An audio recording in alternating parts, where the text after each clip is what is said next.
Tosubwe ekiddako ku AC Media UG.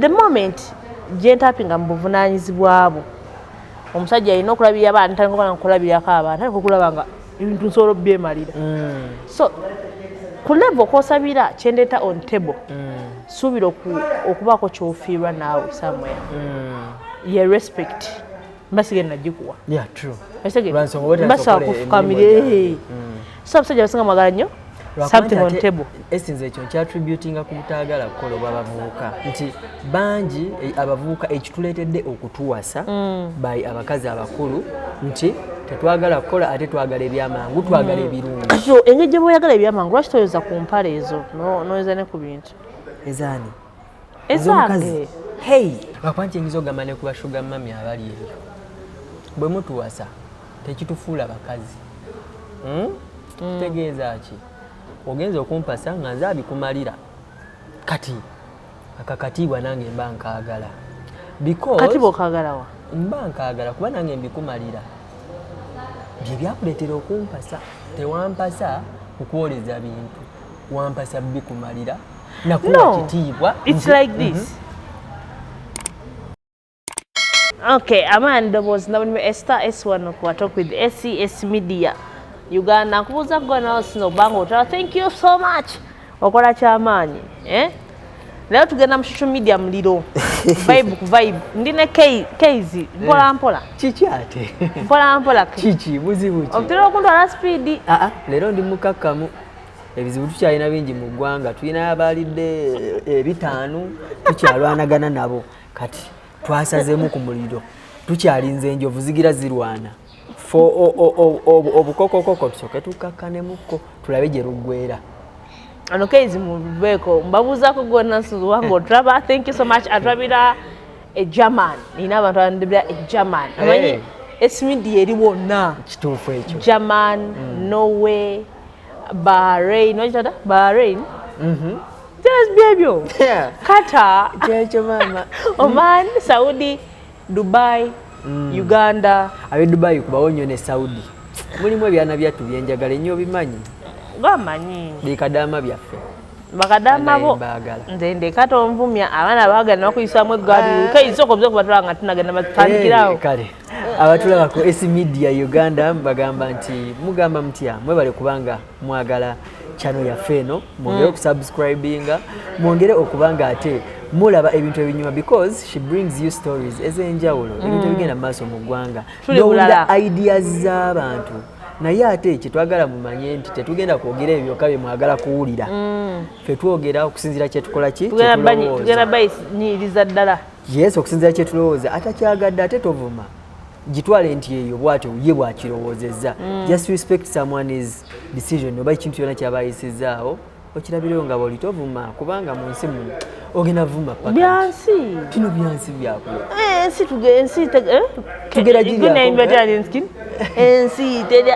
omanyi ensi kyenalaba ebintu bino ebyomutimbagano sometimes olaba abantu abamu abaagala oba baboogereko bwogezi oba baagala abaforcing abantu baboogereko nawe watayagala kumwogerako nti oli ayinza okwagala okujja avume esi because yagala esi amuwa attention naye nga bw'oba oze mu reality talina nnyo nsonga lwaki avuma esi lwa nsonga takumanyi akulaba bulabi tamanyi gy'oyise tamanyi by'oyitamu tamanyi kugamba ate gwamugambye omugambye out of experience so omanyi waliwo ebintu bino osobola nogamba nze so akwagala musajja bwati ne bwati nze mmanyi lwaki nkugambye kutosobola kumanya buzibu ki bwenkola ki bwempitamu okitegeera so kati abantu ku social media kibi come and comment yes expecting only positive comments but again you can comment negatively omanya abaana ba social media bagala nnyo yisaamu bannaabwe amagaali just because oli ayogedde ye kyatayagala awulira naye abaana nga bayisaamu eggaali yes buli muntu asobola ogimuyisaamu naffe tusobola ovuma esi buli omu asobola ovuma but it depends abantu nga bavuma ate era bisuubire bakyavuma as long as oli ku wali mukwano wano gw'omu ku bo abali bagamba nti kabaka waffe oyo tumwagala nnyo maama ate kikulu pressure ali luddawa sigwe yamwananga sigagala kabakamu munange nze deka nze abantu ekintu laba pressure ayinza okuba yenga omuntu yalina ensonga ze zayisa yegwe yamuwaganga ogamba kabaka waffe oyo tumwagala nnyo maama esi waliyo neba ne oyina byontankuulira nkulaba olabika kati oyinayo abantu baabwe wategese naye anyway tubadde kyagerako kyekintu kya social media esi twagala nga tujje ku social media kuno oba omuntu yenna azze ngaze kunyumirwa tove inoleta stress z'oku social media because many people come to be informed and to enjoy to pass time okubeera stress free kati bwoba okimanyi olina stress gomanyi ki nti okuvumira omuntu kyekikusesa abalala okuvumira omuntu nga gyekisesa abalala then kati ate abo abantu bwe batyo abasekanga bavumira omuntu kubanga nabalabangaawo ati kati era bagamba kyekyo ati kati era nabo tebabulayo very good tukogenda wali eri tusaba endagamuntu kakaviri wakalaba eyagenda n'ekimaliya twagenda okuddayo tosobola kukyusamu ku nteeka y'okusalako enviiri ekyo kyo bagita University of Understanding bakutandikirawo naye Kayz onalabika otya nga bakusazeko enviiri ki navumyani oyinza obutavuma muntu nobawo ekirala ekikutwala nze kiyinza ng'olidde sente za Kadama ezo tezisobola kuntwazaayo manyi lwaki Kadama atuuka okuweereza sente muba mutuuse ku nzikiriziganya era ne bwazikuweereza nga tozimusabye tasobola keera n'akusiba bw'oba tomusabye ekintu lwaki aba akusiba so maybe kyenyinza okugamba nti abantu abamu ekibaleetera okwetwala mu makomera doing something nga tebasoose kukola kulowooza ekyo ekintu nakyo kikulu nnyo nti nti yali aclaiminga bibye but was that the best way of communicating yawandiikira abantu ne batamuddamu koye kabitwale ku social media koye kampisiza wano abantu kati bamuddamu ku social media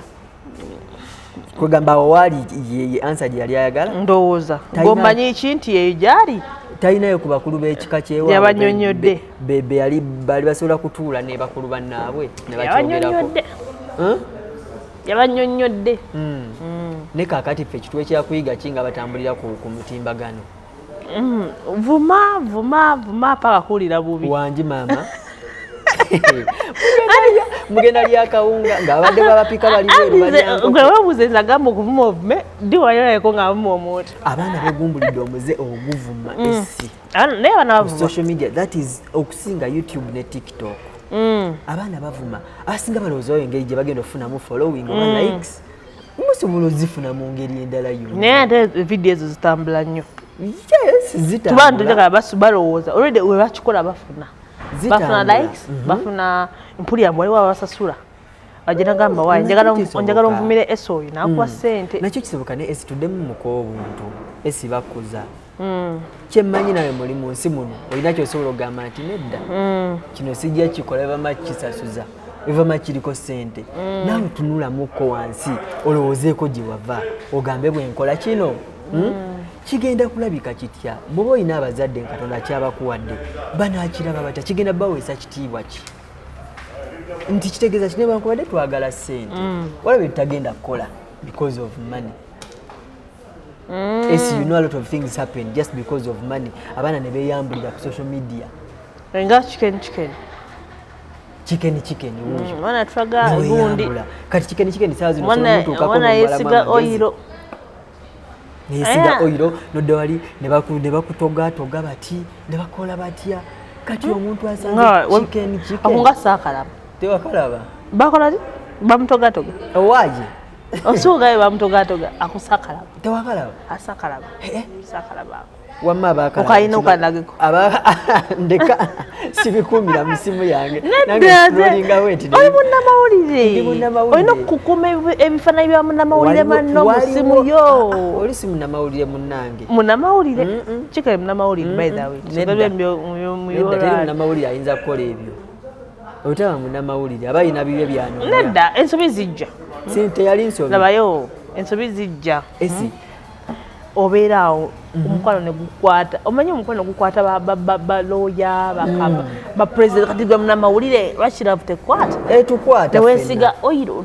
etukwata but kituuka ne ku extent y'okurecordinga bannange kiki nnyo kyogenda olabira mu kamera kyotasobola kulaba wano saawa zino esinze kati nkulabire ku recording nga ndaba live bwenti mazima ga Katonda kiki kyemanjagala ekisinga awo nina akavidiyo ganalabyo wano naye simanyi oba nkyakayina naye yakampeereza wano nanga naye ensi eno eraga wa simanyi lwaki naye oba nkyakayina kyekyo kyenkulaga nti gye tugenda tuka kakanoonye amanyi njagala kugenda tukanga kuli nnomo naye kati olaba ebintu bya social media ebyo biraba abantu babikola okweyambula kususse naye nze mbeera abantu nanegadu ba amagezi nti okweyambulako osobola okubeera awo neweeyambula naye banange oba wetubeera mu limelight nga olaba Kayz funayo omuntu nga naye alina kyafiirwa kitegeera ojja kwagala muntu nga ali eri tewali naamumanyi teri amumanyi yes ogenda omuwa ebifaananyi byo ye abikwata abiteeka ebweru gwafiirwa ogenda kufiirwa omuntu yalize kati obeera gwe Kayz saa noyinza oba tonnatuuka nnyo naye olina essuubi ojja kutuuka nnyo because you always work hard you're consistent you pray to God akaseera kagenda kujja akaseera kagenda kujja ogenda okuyugumya nawe oyoge generation yammwe eyo naye eyogerereko ti Kayz esi okitegera generation naye egenda kujja maaso eyo ojja kulooza nti ebifaananyi bino tebijja kuyamba obitwale balekera endorsement ez'amanyi tezigenda kujja omuntu obuvunaanyizibwa nandyagadde omuntu naye because you lose a lot yes, or you gain nga oyinza ogamba nti ojja gaininga fame bakwogereko that's what they say but you're going to lose a lot because naye nze ndowooza mu serebu yenna simanyi tiktok abeera serebu njagala oyogera bulungi serebu kyeki ni tiktoker serebu kyeki bwe tugamba celebrity actually mu Uganda tulina ba celebu batono celebrity someone gwe tuyiza okugamba nti tugambe nti waliwo ekintu abaana kye batera okwogera nti kye baselebratinga no waliwo omwana kyatera okugamba nti obulamu butambulanga bwe twakola ki bwe twabubala ye muntu oyo gwe tuyinza okugamba nti obulamu bwe butambulanga yabala talina kyajula buli kimu actually asobola n'okwebaka a week nga takoze n'asurvivinga for a month n'asurvivinga aba yakola dde entegeka ze yes lwaki okiwakanya celebrity kirala akale tiktok abeera ki kati tiktok ye muntu gwenyinza ogamba akozesa app ya tiktok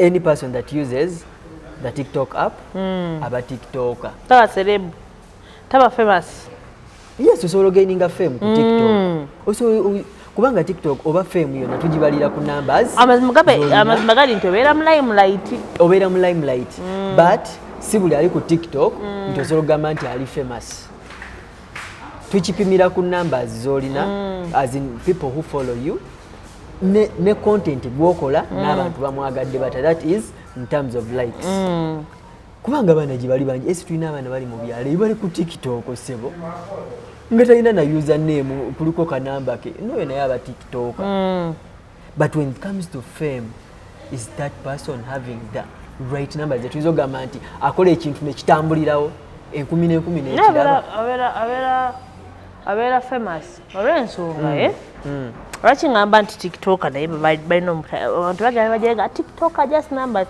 nimanyi namba kyesobola okukolera you know what numbers can do for you oba mu creative business manyi numbers kyesobola okukolera because numbers si za buli omu wali abantu bakatandika nabo nga tebaweza nkowadde omutwalo naye nga mwatandika olaba sigambye nti omuntu alina numbers taba famous yes aba famous wansonga abantu bangi baba bamufollowinga kitegeeza nti ayanguwa okulabibwa ne baba alina kyakoze eki kyataddeyo but not every tiktoker is famous and of which bw'oba otunuulidde si buli muntu nti afuuse famous ku tiktok oba afuuse popular nti amaze kweyambula amaze kutanuuzi esi nyina following yange si ntono nene olina following eyiyo si ntono nene tulina ba Alan Cruz balina following ezaabwe nene tulinayo baatuli bulala tulina baatata kimbo wasima kojja kimbo bonna banene ba Ray P bani bamaze kweyambula so kino kye tugamba nti tugenda kunoonya numbers mbubi n'embulungi ekyo nze ngamba bagamba kuba kina kiddayo eri abavuma abatta ebyobwereere abavuma abatta ebyobuseegu ebyo byonna you can get numbers nga tobikoze ebyo byonna bw'ovuma yes oyinayo tuyinza ogamba waliyo era gurupu yo eri eyo yaba ngambe saagala kukozesa kigambo kivuma naye ngamba abalina endowooza bwetyo ababinyumirwa ebyokuvuma but in actual sense think about that life after TikTok nti omuntu agenda kutegeera lwakuvuma agenda kubalamu amagezi anti baana bavuma gwe omwana avuma n'ogenda mu depression mwana akuvuma n'ogenda mu depression but why lwaki abakuvuma bakuyita bakuyisizaamu and you allow that ate bonna akola ki kyovola abamu babaddiza naye ate era bagamba tekinyuma nnyo omuliro okuzikiza muliro naye ndowooza ebyokuddiza osirika kati muzeeyi envuma gye bamuvumamu muzeeyi Museveni singa buli omu baali bamulumba obanga bamuddiza naye manyi saa kubeera liida lwaki saa kubeera nga president Museveni because yavumiddwa tulina okikkiriza because nze tosobola kunvuma bwotyo nga nina obuyinza nosigala ng'okyayinaayina but sometimes ate bagamba omusiru takusirira ate wulira nti nkugira kyoba mugaye sobola kubeera liida I don't want to lie people tosobola kunvuma bwotyo nenkya nomberako naye olinomberako ate nga notolina nansonga lwaki onvuma nga nina obuyinza okitegedde enkya noyinaayina kiki onaabasimba bamalayo anti omu ajja kulabira ku mulala wali ogenzeeko e Rwanda wali owuliddeko ekibeera e Rwanda ojja kiwulira eri tebazannya eri tebazannya nze I have a feeling waliwo omuntu gwe mmayi yangamba nti Uganda neetaaga dictator waddala Museveni si dictator naye nokikiriza anti wulira nkugira anti wulira ayinza okuba simanyi sala agendayo kubanga nyinza okubeera nekisaasi ne bambuuza oyagala drone yakalaki esi nawe twali eri tulekera drone naye tunatya munju tunasula nze olikyali wange ndi mukunyonyola so naŋŋamba nti e Rwanda bino byetwogera yogera noyisaamu omuntu egaali eri tebiriiyo kiringa olaba amaka Kayz ng'oli makaago ng'oli musajja olunaku lwolikeera ku makya nga olina omukyalo olina abaana nobaleka buli omu akola ebyayagala n'obaleka n'obawa eddembe tuyita eddembe ze mukyala wange namuwa eddembe abaana bange nabawa eddembe you lose that home too much freedom yes too much freedom is bad too much freedom onyimanyi wane Uganda tulina freedom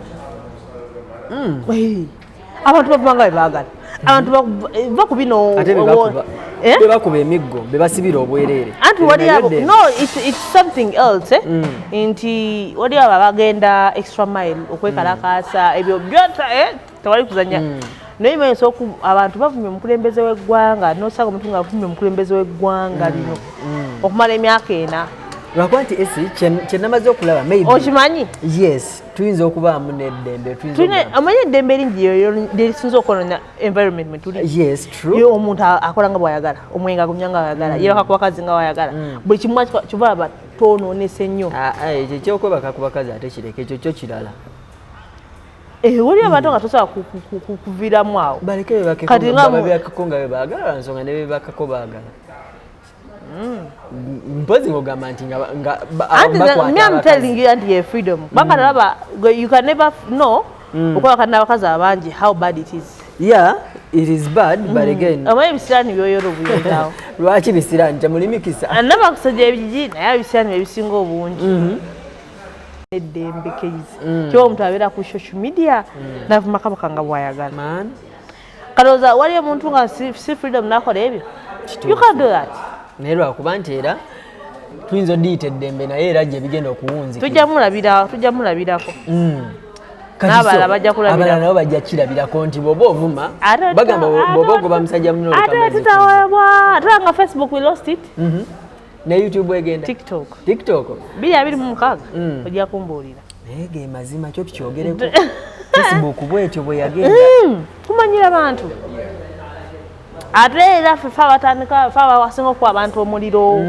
abavuma ana yanvumidde omwana nga yakatale nga yalina ekigambo kye yanvumira ekinyumira akabasito k'embwa kinga akabasito k'embwa nenyumirwa so netumuwa eyo gape buli omu n'agenda nga wavuma gw'otayagala ng'osanyuka wavuma gw'otayagala ng'onyiiga natugesera n'abako bakwatako bwappa so wetaweebwa nedda kati TikTok naye eyinza okuba eya VPN TikTok eyo katusabe nnyo eyinza okuba eya VPN after election kye twandigambye bannayuganda kiri kimu nti let's enjoy eddembe ettono lye tulinawo tetujagamba nti lingi era tulina bangi abatuusiddwako obutali bwenkanya bangi nga tusirise tubibikirira nekitwani tulina eddembe naye lino ettono lye tulabako lye tulinawoko tulikozese productive because at the end of the day lyolabanga eri ettono ate liyinza okuzaalira ebizibu okitegeera so kati abo abaana naddala aba social media nze bane bakubiriza lwa nsonga tugitambulirako nnyo kumpi social media kati yafuuse buli kimu okimanyi tebakyalaba nnyo ma TV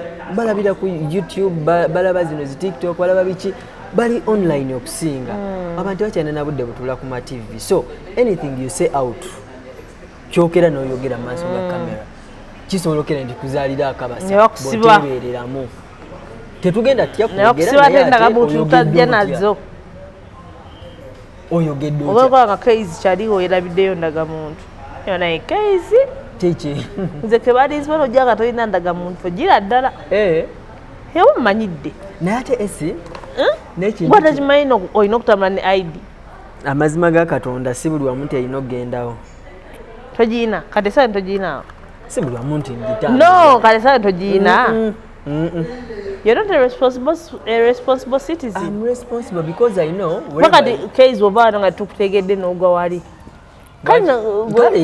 Those things can happen. You need an ID with you. Emusumbu watulina ebizibu bingi ate tugenda kudda mu kumenyeka na kutambula na national ID. Tugende maaso.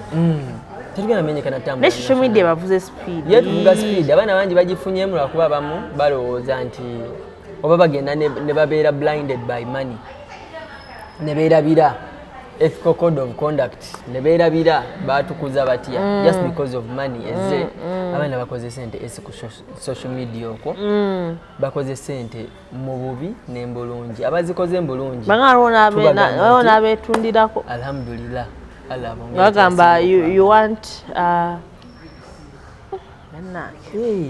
beetundirako ate era ne bafuna ba client nemugula muteeseganya bulungi mwene muguzeko mbeera amazima Kayz beera amazima nedda osobola tuukawo wali oguzeko ku muntu ku malaya lwaki okyogedde kankyogere wali muguzeeko lwaki mba mugula naye nga maaso go ndaba mugulako nange omumu ondabamu nga baali baguzeeko nedda amaaso gangagatulula olaba lwaki omuntu yantuuse ku extent tukuyita kutemesa etemesa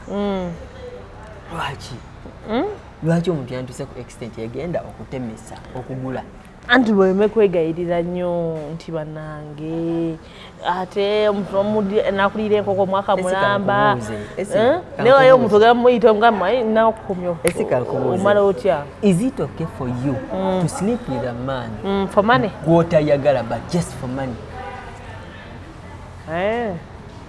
be honest saakwagana muntu nga simwagala kyekidda kusaidia yaffe abasajja lwaki nandigenze nengula omukazi gwe saagala abasajja siwo ekiri wuliriza yes si bonna abasajja mwe bakawuli ku muntu naawe si buli omu alowooza atyo naye ate esi tujja kukkiriza nti era waliwo ne percentage y'abasajja betuyinza okugamba nti oba ngambe bali unique nti esi fe abamu tulina that feeling omanyi ensonga ezo ez'omukwano ensonga ezo eza sex sometimes tuziwa respect y'amaanyi tunyiziwa respect y'amaanyi it makes no sense however much ogenda n'ogula n'ofuna kyoyagala that pleasure n'okkakkana but si buli musajja nti agenda lowooza bw'ati however much abangi bwe balowooza nti nze kasita ngenda nenkimala kiba kikoze eki kiba kiwedde oba okimadde but in real life oba in actual sense is it okay gwe n'ogenda ne babaka n'omuntu gw'otayagala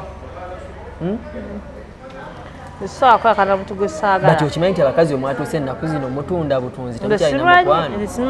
Simanyi bakazi bannange. Simanyi. Sawa zino omukazi ye muntu gw'okubira owulira oba gayina amukubira ng'ali ne bakazi banne nagamba oba kino kinamu ku ssente nti bebi njagala kukulabako nti ye kale naye nga ekimuleese akimanyi ayagala ki ssente najja ate naye kibi omuntu okwagala ssente ate si kibi but ozikoze otya kubanga nze bw'oba ogenza okulaba gayi amazima ya Katonda nga you expect money in return obanga yeetunze actually si obanga oba weetunze you're offering something in exchange. Kati gobo gochichi go lwaki batayagala muntu muwa ku ssente no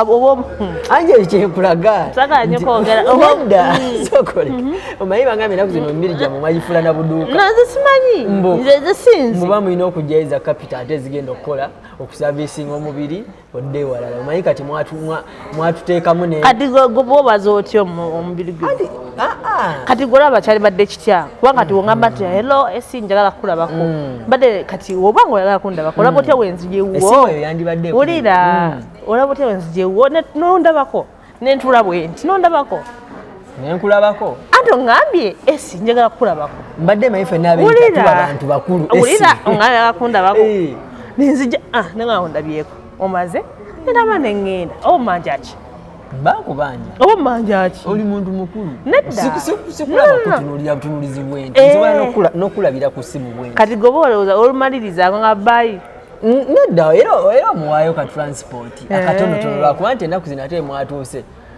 sebo sente muzisaamu n'amaaso omusajja yeekwatakwata n'akuwa ekitwalo nezina kisinziira obaye bawala bano nabeera bali mu kirasi bambi waliwo ow'omutwalo waliwo ow'etaano waliwo ow'abiri waliwo owa miliyoni gye bali kisinziira ni g'oyise nenze kyonna nkyattributinga ku bakazi kubanga temukyalina true love mwe mugiina n'abasajja abamu tebagiina ng'ogiina nze njirina that's why I cannot sleep Kayz tunali mu kamera that's why I cannot sleep with a lady gwe saagala yensonga lwaki ne bombuuza emirundi gye neebase n'abakazi nsobola ogikubalira giri emeka era oyinza okumbuuza giri emeka ate ogambye agimale balatwale andiraba nakamate kinamugambako donasia naye mukama Katonda kyenjala okugamba kiri kimu esi nti donasamwegaali nga temutegedde naye nga tubadde nga tuli so faithful esi nze tosobola kukkiriza my first love was on campus namujja ku university era ye mama w'omwana wange olina omwana yes baby boy era goyina yekka Kayz what kati naku zino kibazibu waliyo okukkiriza but wali bambi abasajja abamu nga bali faithful aiva maki bagamba omulya mamba abomu navumaganya ekika kyonna I'm faithful omukyala towebakangako ku muntu yenna paka kati no and kati sagala zigenda mu nnyo personal life that is my personal life lwansonga atuwuliriza lwansonga era kyeyagala owulira kyenyinza okugamba kiri kimu nti njagala manye how faithful are you anti njagala okulaga kiri kimu nti tubeerawo n'embeera nyingi ezituukawo nti musobola okuba yes nga mweyagalako oba olusi ne mubeera nga kiganye buli omu n'abeera bibye nti ojja tuuka nti yes oli muzadde okola kine nga tobeera na mama wa mwana it happens wabawo ensonga zetwayagala nnyo yingiramu however much tugamba nti we are parents akitegeera naye faithfulness eyo tugibalira luddawo nti yes bw'obanga omusajja yenna aliyo ng'asobola okugamba nti nze nakebaka n'abakazi basatu oba bana obulamu bwange omusajja omuwenge ekitiibwa tuyineyo n'abamu abatamanyi na nnamba y'abakazi babadde nabo abangi nnyo basusa obungi tuyineyo n'abakazi abamu ng'osobola omugamba wakebaka n'abasajja mekanaga mwana wa maama sibala kati ekyo nakyattributingako temukyalinamukwano esi kyekisinga obabonyabonya yensonga lwaki omukwano mwagufudde bizinensi kati alinamu gwokola ki kyekyo Nesimanyi ngeyogedde. Ayina bayita temukyatukwatira na kisa. Nulinga batukwatiramu naye ku kisa. Gwe kwatiddwa ekisa gwokola ki? Naye kati atalina mane kitambuza kizaberafe. Meranga kasuku wendoozaamu obudde bwange. Transport. Mebali nnyo. Ebigambo. Ate kali bwogenda nosanga abasajja ababala. Akanenda Netflix. Tulina abasajja ababala nga ssente zaffe zituluma lwansonga tuzikolerera ano naffe kalwali naffe abakyala nga tuvudde ku bya ssente n'obalamu nga tuwemba wano nengende wa Kayz obudde ebigambo ate kwewozaako ate asa Netflix nangasigala kanda Netflix atubeerawo wamulowooza mwemweka ogenda n'obalamwe kati Kayz ojagenda wa Kayz akweyo kale 3 kati n'obalamu transport onye boda nga tolina mmotoka wulira kola mbanze wa Kayz sala oze obwongo ate bwetugata nabo tukola nze wa Kayz gayaza mbakampala sikasanvu n'okunziza olunsi mutwalo sigumu kasanvu n'osigazaawo gumu 3 n'obalamu kati ogumu 3 ogeokola nga toyita ulira tokuse ati ulira kati nkugambye bibalamu nenga naye kati mama sirabamu Netflix ati jjukira oli n'omubiri gwe gubanja omubiri gubanja bamu tegubanja ffenna mama yagala nga feeling zagwa mazzi zigwamu mazzi naye simanyi I don't know but tuba too busy nowadays. Yes, people are too busy. Abantu babeera busy ebyaddala all the time. Ne Kayz abantu babeera busy katika ngo program schedule ya omuntu ebeera etya okera ku macha saa 12 ne kusanga e Kampala kati nga gwalina edduuka nafa ababeera mu maduuka 10 nembera ku dduuka nembayo saawa ezo Monday Tuesday Wednesday schedule girabeyo Monday Tuesday kuba saawa 12 ezo kumacha paka saawa 4 gomanyi obudde enkwaje mbanko yemu no ulira kyankugamba tulabanga abantu Kayz ndadda kanaga Kayz nkoye je bali omanyi saawa ezo ngozze waka nga wakedde ku mulimu saa 12 n'onyuka saawa 4 ez'ekiro omadde wakanga olowooza ekintu kimutulo but do you know that no ulira kyenkugamba nange nyina era kyenjala okugamba ulira saawa 4 okimanyi oba okoye kanoba ne Saturday ogenda kwoza okola ekikolo oyagala okweba kamwe kawanvu osabe muokwanga wiiki eweddeko okwanga omwezi guweddeko omwaka guweddeko ng'ona mutambula nedda esiraba okimanyi nti n'omubiri guno ogusobola otuuka ne gumanyiira yes in your busy schedule naye nga gwatuuka ne gukimanyira nga tokyakoowa kuba guba gukimanyidde schedule nga tokyakoowa nga yes omuntu omulala still n'omubiri gusobola okumanyira nga kasexti kalimu out of experience. I'm talking out of experience. Yes, bro. Genda bakebereko. No, out of experience from someone's experience. Not me. It's so hard. Never walk otya. Era ofunayo that time. Never cheat. Nedda sebo. No. Abagenda kungamba Bakadama tebabeera baba bamalayo emyezi. Okyogedde bakola batya? Yego Bakadama bakola batya? Eno ndowooza eba setting yamu. Every time you think about something. Oli abantu gwe nga ebyokwega kyebyo si ebaliko nga sex libido tujja kuleeta omusawo atunyonyo abakyama balina sex libido nga ya wansi. People are there spending 3 months, 1 year. I've said people are there. How about you?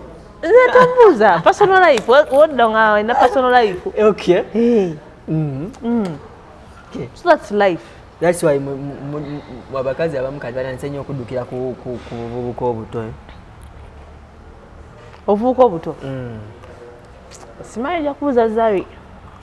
Anti bobo ina time ate mwe Ante jakubuza Zari. Hey, Zari muleke. Kwegayide muleke. Neza omuntu osimuto nnyo.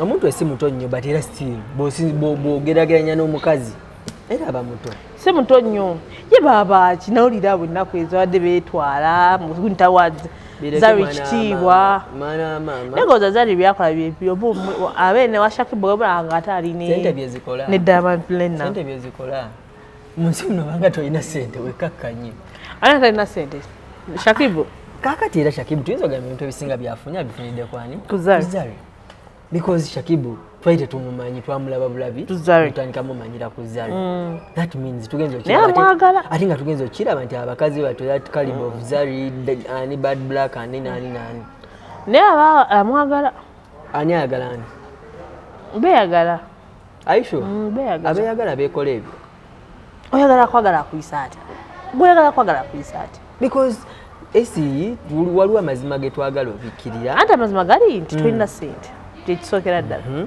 nkuwasizza oba ompasizza kale nze bw'oba gwalina sente nga gwansinga sente ate nga nsulawo gwaba mpasizza kale nkuwasizza yafuuka mukazi kati nkuwasizza wemala okuwasa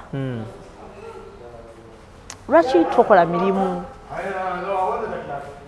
lwaki tompita mami kineke lwaki sikola ntya mirimu ate ogenda kukola ki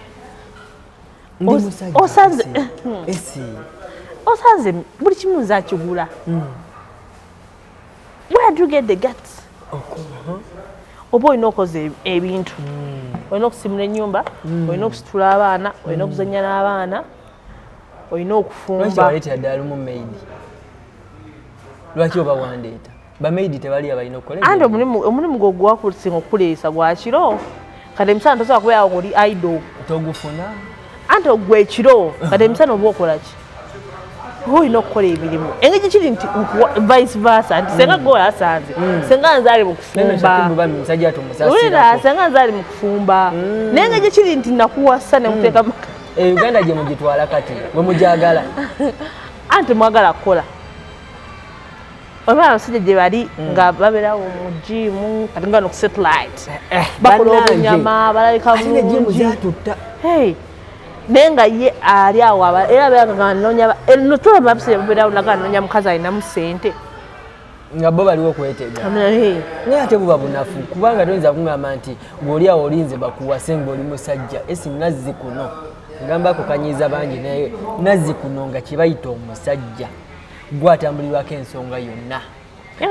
anti ebintu byakyukamu olaba edda abantu batera okwegomba amaka gedda ti amaka gaali malungi nnyo naye abasajja batwalanga full responsibility of their homes naye kati abasajja bagamba what do you bring on table ebiseera ebisinga abasajja bagamba what do you bring on table ayagala ebiseera ebisinga either 50-50 oba 70-30 ayagala wagula enva ogula emmere abasinga endowooza yaabwe what do you bring on table wali abalala abeekwasa ne bayingira naye ebiseera ebisinga kasita gamba what do you bring on table ayagala musharing responsibilities nkubuulira kino nga nkijja mu mbeera y'abakyala kiri mu nature nti the moment gye ntapinga mu buvunaanyizibwabo omusajja alina okulabirira abaana talinga nkulabirako abaana talinga okulaba nga ebintu nsobola obyemalira so ku level okosabira kyendeeta on table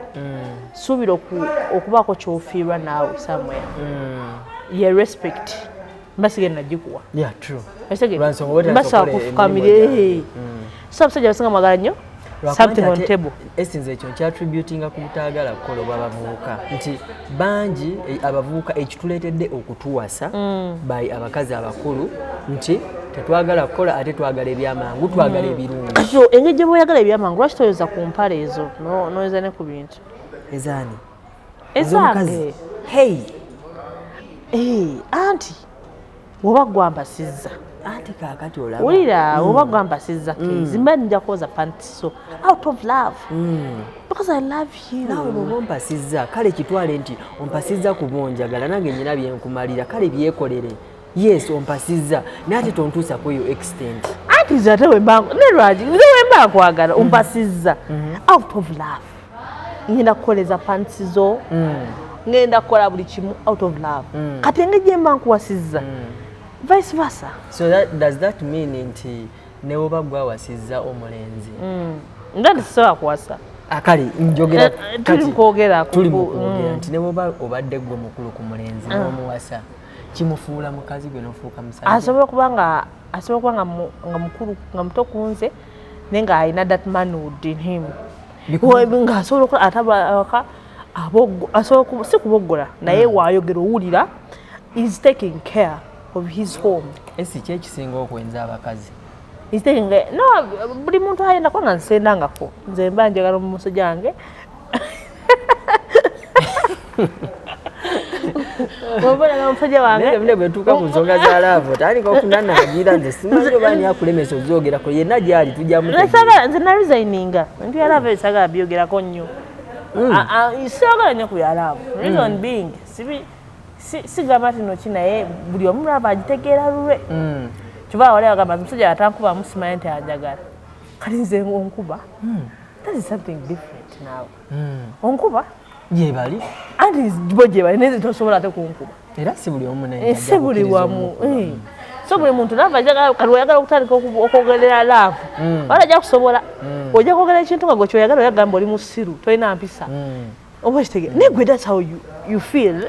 Love language yo nti owago okubwa nzi sikubwa. Oba nga abasajja bagala obafukamirira. Oya bataga bafukamirira atachidanga I'm good news for me. Negwe ngo goes out of love. So me I think it would have been right omuvubuka yenna oba omusajja yenna okuwasa otherwise bwe bakuwasa. Oyakoze obale. Ogenda kuwoza empale. Yes. Mothers Union. Ogenda kufuna ebintu ebimu byoyagala sente oyinza obutaziwala nnyo kubeera ebiseera ebisinga abakazi abawasa abasajja baba balinamu ku sente ebyo ebikukwasaganya ne sente ojja bifuna but that respect egenda kuggwako. Ate abasajja bagala respect. Ate ng'ekitufuula abasajja kubeera nga you're respected and you have something to offer on the table. Nekyo kyogabanya ekyo kya 50 ekya something on table abasajja kibagala bakyala kigenda kujja but you will lose something. Yeah. That is the respect. Toy musajja agenda kuwa respect batono nga bakuzibwa nnyo era nga bakulya mu byalo. Yo mwana wa nakulidde Kampala muganda wange. Bakwanti engizo gamane kuba sugar mami abali eyo. Bwe mutuwasa tekitufuula bakazi. Tegeeza ki? Ogenza okumpasa nga nze abikumalira. Kati akakatibwa nange mba nkaagala. Because katibo kaagala wa? Mba nkaagala kuba nange mbikumalira. Bye byakuleetera okumpasa. Tewampasa kukwoleza bintu. Wampasa bikumalira. Nakuwa kitiibwa. It's like this. Nenze nkubuuziza ekibuuzo. Okadde kumata Kayz you have I won't say money. Because there are a lot of people abayina sente but they don't responsible. And there are people with some little money but responsible.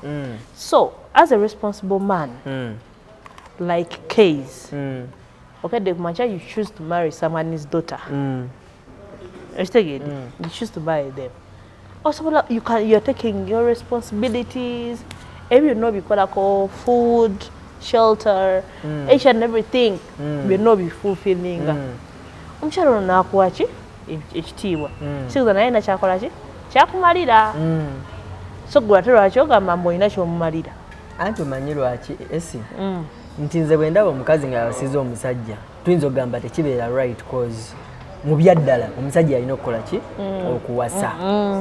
Kitegeeza nti omukazi watuukira okubanga yawasizza omusajja kiba kitegeeza nti omukazi amuwasizza lwa nsonga.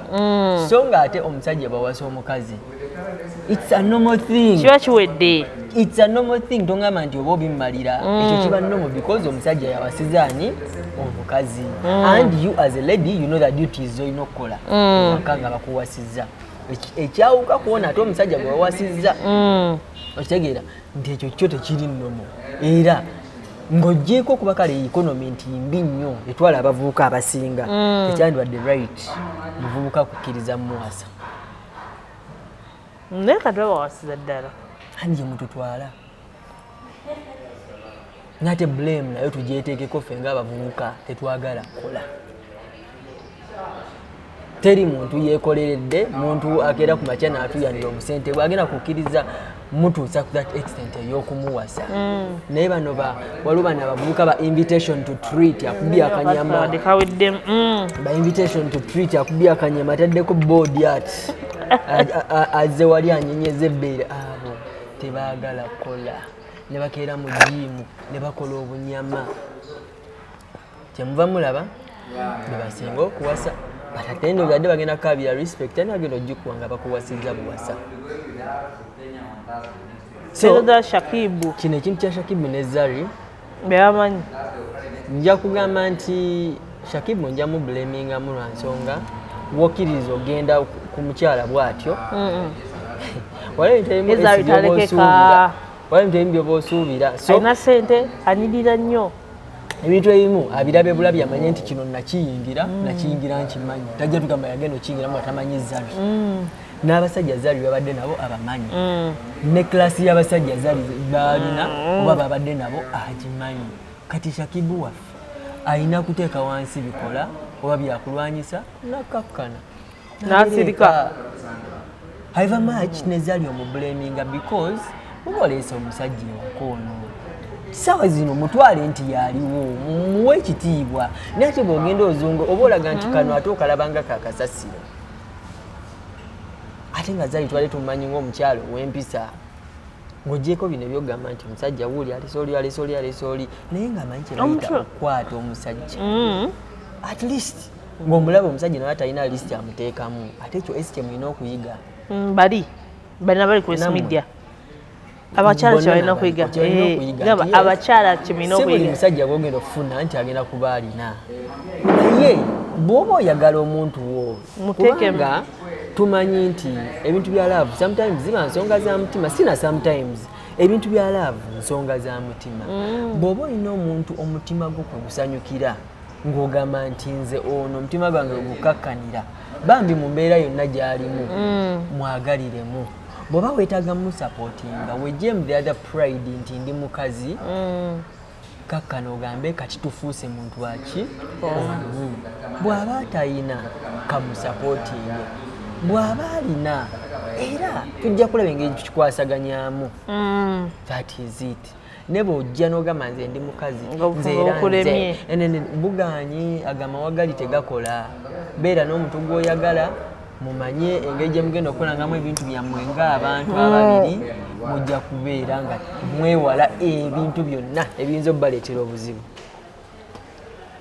gwe ne bw'onaatemereza ogenda biwuliza leero kankole nga sengaawo omanyi toyagala kugamba ku bintu bya mukwano bikukakkanyiza ddala nze simanyi oba ani oba omutima gwo bagutomeza kimotoka ne gufa simanyi nze waki wemu ate wayogera omutima gwange mugumu nnyo esi tonalaba ku bakazi balina laavu batijja sikwe singa bikulabamu until when it is official kati olaba Rema ayinza n'okulowoozesa nti abalala tebali mu mukwano Rema alina ebizibu bye nga ye omuntu oyinza n'ogamba oba alina gwalumya era ndowooza maama nnya oli omwana ate naye nze aweekanga ne kusitata sitolirabanga bayinawe esi ate omanyi ne kusitata kyange oyinza kotomulabanga twogereku ekyo ekintu mu nsi muno oba mulaavu eno tekyalibadde nnyo kirungi kutambuliza mwagala ku social media esi social media bali awo balinga ngambe kapa zirinze kukola ziti nti the moment you put your relationship on social media be ready for anything because there are very many people out there nga balinze kulaba bulabi kiki asinga it will end in tears ate tebakola emidoko bitooke byebigwa tears teri yagambako nti it will end in happiness nedda tears kitegeeza ki bw'osala relationship n'okyeka ku social media be ready for anything that comes out. Bujje mbadde mmanyi tolina na mukyala kome bujje tomuwanika timuwanika omanyi esi sometimes ebyo kituyambako n'okwewala ebingi nti ntayinza okumusalako ekigambo kinyuma nnyo nga bwewemanyi n'omuntu gw'oyagala nga mwemanyi nga mmwe kati gweweesiimye ng'omuntu eyakufuna tonnaba kubeera Kayz ebyomukwano bigenda kunyumira naba agenda okufuna esi nowa esi we naye nga esi in reality is it okay for you okutimba omwagala ku social media? Ansobola. Naye nsobola okutimba nga kiri official. Very good. But now it's not official.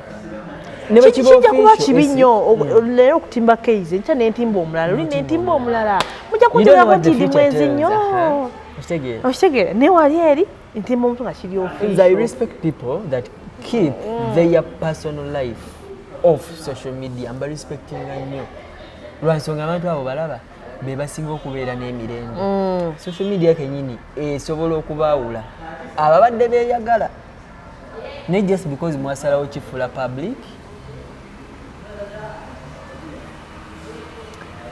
Kayz abaana abawala abali social media tugigende mpola social media tujogeddeko nnyo tujogeddeko mu ngeri y'okuvuma abantu y'okukakanya abantu y'omukwano byonna social media bagigende mpola kubanga bambi kisinga labikira nnyo baana abawala be basinga okutimba ennyo abasajja ate bajja batimba enkya mu mukyalo wetu bakujerege ate wette webale nnyo abaana mwesse. Can you kill yourself for someone? No. Why should I? Is it the end of life? Oba oyagala. Life goes on, however much oyagala esi bannange. Naye Kayz weeyogeza. Nasula ku malaalo. Nedda. Lwaki oba wedda olw'omuntu. Oba omulabamu essuubi lyo.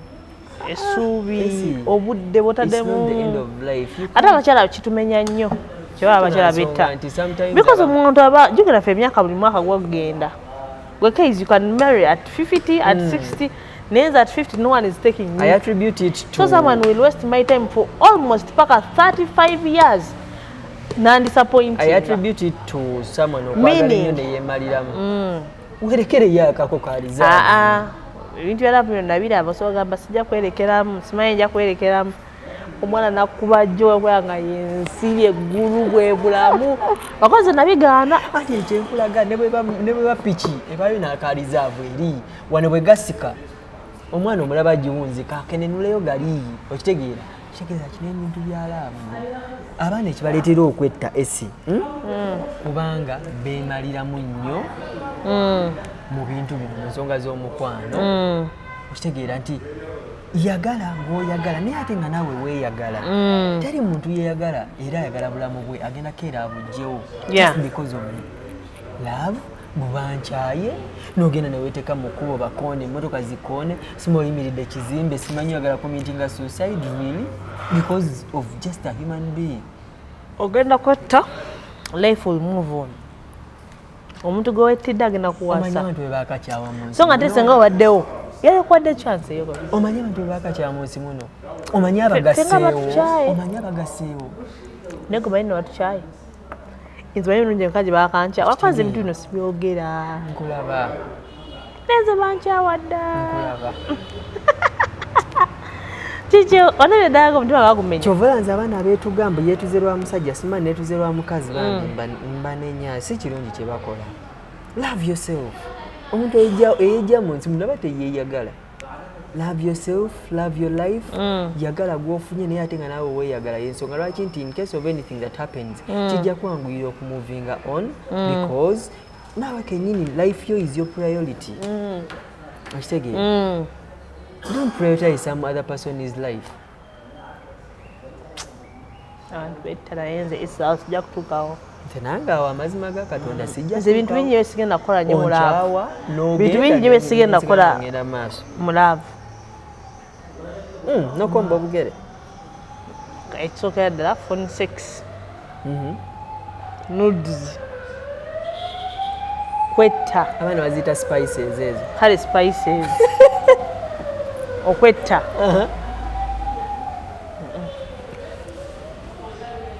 Because wali okoze phone 6. Simumanyi na bwabeera. Bakubira essimu naga akwata wano. No kwata wano. Kwata wano. No kwata. Lwaki banebonya. Oh. Babyagala. Lwaki banebonya. Nebwoneka. Hana bakola ebintu. Ate nebanyumirwa kino. Nawe sijja kutuukawo. Yeah, si buli omuntu jjagamba nti waliwo bebinyumira. But again, tuddeko ebyo abaana bye bafuna ne bateeka ku social media. Ebyo natwala bikoze sigamba nti no tulina lugezigezi. Waliwo obuzibu tulina bwebo. ogenda n'omukubira omwana nga screen recordinga kati gwobaza tagenda kukyawa oli wali omanyi abaana abamu nga ye ojjamu agambe esi mulumizza ntya abaana gye bali nga balinda that no ndabayo ng'omuntu ataddeyo notice abaana gye bali balinda esi bana ate buyinza otambula nyinza opushinga obwo naye landisa oli newankula kati sibanga esi nkuwulire ngenda kuteekayo obanga ntiisatiisa nga nteekayo because I know tewali andi olwansonga era tukuyinza obutagirako omutwe era munaye bwe tunalabako parts zino endala era tulina bwe tudawutingira nti ono cs twali tukulabyeko era abawo abammanyi bameka webale nnyo omaze nojja mama wange naawe mama we yakulaba okyali muto twala eri gomanyi ki naye nga Kayz mazeemu amaanyi kiki ate Kayz banange abagaye mufumbo siri mufumbo esi siri mufumbo but I'm okay for now olina omukyala you're not married I'm not married but you are dating someone you're seeing someone right now let me see I don't think ana basajja batutunze speed I don't think maliriza otumire ku bakadama bo tube wano kubanga kadama olina bangi bakadama bange mbaagala nnyo mikwano luli banyiiga era besimanyi be banyiiga ate era abanyiiga be boogamba nti eno situgenda yeeyo kozagala nnyo muwabudde bwange eyo kwabo bonna aboogera obi ababeera ready nga baliyo baagala tuvuma nga balinga abatumanyi no sitwagala nnyo babudde bange but bakadama bambi I don't know why banjagala nnyo okumbuuza ku bakadama mu interviews enkola just because maybe abamu ku bantu abasinga okumfollowinga nekyeyinza obagamba mikwano oba olina omuntu gwoyagala tomwemaliramu nnyo werekeremu togikwata nnyo brush kwatamu katono ka break so that tukendeeza okubanga kuba tulaba abaana bangi betta just because of relationships so abaana beetwala singa kwagala bulamu bwo nga tonayagala bulamu bwa muntu mulala because ekyo kijja kuyamba nti ne baba waliwo ekituuseewo kasitoba ng'osigazzeo obulamu bwo buli kimu kijja genda mu maaso naye ate era n'ekirala kye mba mumanya nti abayaaye bangi era abafere bangi bagenda kubeera eyo bakulimbelimbe because they are ready for that bo babeerangawo nga bali ready for that tokigwamu beera ng'oli sharp beera ng'omanyi kyoyagala beera muntu mukozi manya ensonga lwaki okola ebisigadde byonna bijja tambula bulungi but also have fun gye muli eyo tumanyi nti temuli ku nsi yammwe but osobola okweyagala mu mbeera yonna bangi so Kayz anjagala onsanga ku TikTok Kayz akayimba akapya bakayita mpooma akayimba kokwogerangako kakali ku YouTube tugenda kateeka mpooma soko tulimbiremu awo nina amapeera n'obutunda mpooma omotya omukwano gwe nnyina nguwulira gusingana wali okuwoma okwo omuntu gw'oyagala yasobola okutegeera so fe tuliwo okubagamba nti tukola ki naye nga betwagala baba basobola okitegeera esi naawe gw'oyagala era akutesitinzeeko asobola okitegeera nti ki asimanyi sobola okugezesa ebyalaba oyima ate nga tomanyiira ebyalaba tubiveeko kiki tubiveeko ne bannaye nze simanyi abakazi bena ku mirimu tyagala kwogera ku laavu tugiveeko banaye sinyiize nga ebyalaba tubiveeko ojja kubanga oyo omwala yagamba batumenyamenyedde emitima kati twabakoowa twayoze nga toffe boolaba simanya twakola ki twayagala abasajja twafunamu ki twali kyesaakola byonna nabikola naye nafunamu wafunamu experience kati tokyalina kintu kisobola kuŋŋamba era bwongamba nga nkutunya bwenti naba noono kati kikyosobola okuŋŋamba Kayz oba olaba I will love you till Lake Victoria dries. Ebyo nja n'okubba oluyiri njagala kuyingiza mu Uganda empya nkubirawo kiki ate toyagala girabako eriwa ejja kama 2026 ejja Vera S ono ku S Media Uganda nga tubeera ne Kayz. Yamanyi rero ngo ina matono oli lubuto. Kayz. Mbagala nnyo Brian yabadde kamera me next time. Brian. Brian.